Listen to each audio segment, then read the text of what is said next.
जय श्रीमनारायण दोस्तों, एक बार आपका फिर से स्वागत है। ईश्वर से यही कामना है कि आपके घर की सुख शांति और समृद्धि सदा ही बनी रहे और भगवान का ढेर सारा प्यार और आशीर्वाद आपको मिलता रहे। तो चलिए वीडियो शुरू करते हैं।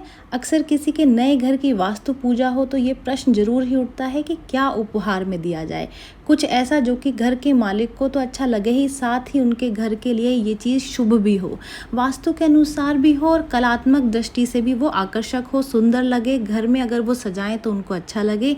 आइए जाने वास्तु के अनुसार कौन सा उपहार नए घर के लिए शुभ होता है। तो सबसे जो पहला उपहार है वो है हाथी। जी हाँ, सभी शास्त्र और किताबें इस बात को लेकर एकमत हैं कि एक नए घर के शुभारंभ में हाथी या फिर हाथी का जोड़ा देना अत्यंत ही शुभ माना जाता है। एक बड़ा कलात्मक हाथी जो चाहे चांदी का हो, सोने का हो, पीतल का हो, कांसे का हो, संगमरमर का हो या फिर टेराकोटा का, वुडन का हो या फिर नक्काशीदार हो या फिर फाइबर ऑप्टिक का हो, आप अपनी जेब के अनुसार चयन कर सकते हैं। यहाँ तक कि हाथी की पेंटिंग भी बहुत शुभ मानी जाती है। शास्त्रों में हाथी को गृहस्थी, सुख, समृद्धि, ऐश्वर्य, सौभाग्य और वैभव का प्रतीक माना गया है।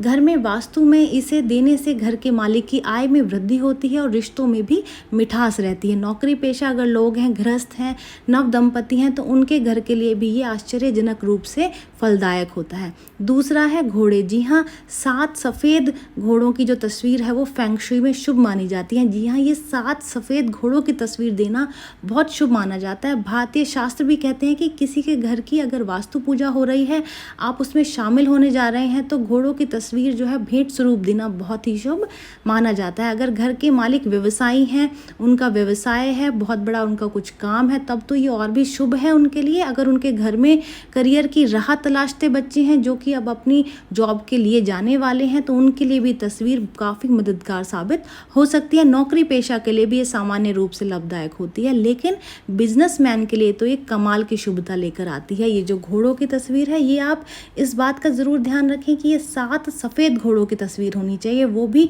एक दिशा में एक तरफ मुंह करते हुए दौड़ते हुए घोड़े होने चाहिए। तीसरा है 2 तरफा गणेश जी। हाँ, ऐसी प्रतिमा या फिर तस्वीर जिनके दोनों तरफ गणेश जी बने हो, ये उपहार उन लोगों के लिए है जिनका बड़ा बंगला बना हो या फिर वो परिवार जो है काफ़ी बड़ा हो। जो लोग संयुक्त रूप से रहते हैं उनके लिए उपहार सबसे ज़्यादा अच्छा माना जाता है। शास्त्रों में कहा गया है कि गणेश जी की पीठ के पीछे दरिद्रता रहती है, इसलिए ऐसी प्रतिमा जिसमें दोनों तरफ गणेश जी का मुख ही दिखाई दे वो परिवार के लिए कल्याणकारी होता है।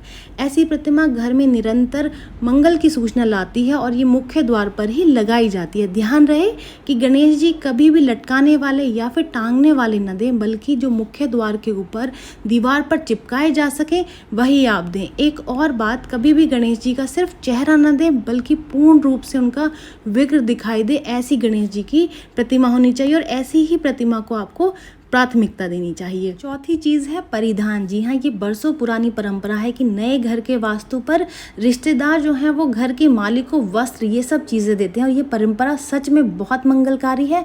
जहाँ वास्तु पूजा हो रही है वहाँ पर घर के पूरे परिवार को परिधान और नकद राशि देना सौभाग्य का सूचक माना जाता है। ये लेने और देने वाले दोनों पक्षों के लिए बहुत शुभकारी होता है और घर के बड़े से लेकर छोटे से छोटे सदस्यों को भी उपहार या फिर नकद देना चाहिए। अगर घर के मालिक घनिष्ठ हैं, आपके बहुत करीबी हैं, रिश्तेदार हैं, तो बिल्कुल भी सोचने की आवश्यकता नहीं है, आप कपड़े ही दीजिए। और आपको बस इतना ही सोचना है कि उनके जो ये परिधान है, जो कपड़े हैं, साड़ी हैं या जो जिस भी तरीके के कपड़े पहनते हैं वो आपको कहाँ से लेने हैं, वो उनके ही हिसाब से आप उनको कपड़े ले करके दें। 5वीं चीज़ है पियोनिया के फूल। जी हाँ, पियोनिया के फूलों को फूलों की रानी कहा जाता है।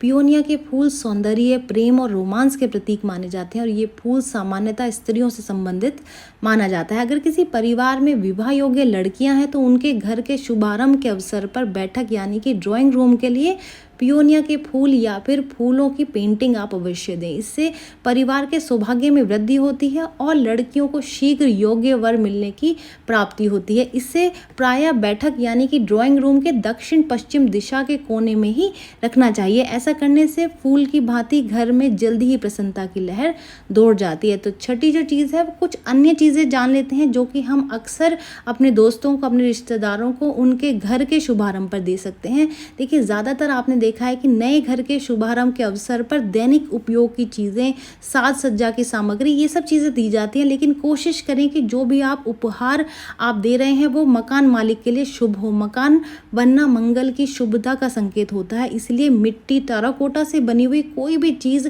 हर किसी के लिए मंगलकारी होती है। मिट्टी मंगल का प्रतीक है और मंगल पृथ्वी के पुत्र माने गए हैं। लेकिन इस बात का आप ध्यान रखें कि गृह स्वामी को लाल रंग की कोई भी चीज़ भूल कर भी ना दें। अगर नव दंपति का मकान है तो उन्हें लड्डू गोपाल की प्रतिमा देना बहुत शुभकारी होता है। ये उपहार जो है संतान प्राप्ति के लिए दिया जाता है और शास्त्रों में नए घर के शुभारंभ पर चांदी देना मंगलमयी माना गया है, जबकि सोना देना निषेध कहा गया है। ये जानकारी यहीं तक की उम्मीद है जब भी अब आपके घनिष्ठ, आपके रिश्तेदार, आपके दोस्त का घर का शुभ आरंभ होगा तो आप इनमें से ही बताई गई कोई ना कोई चीज़ गिफ्ट के तौर पर, उपहार के तौर पर, भेंट के तौर पर उनको अवश्य ही देंगे, जो कि उनके घर के लिए बहुत मंगलकारी रहेगा।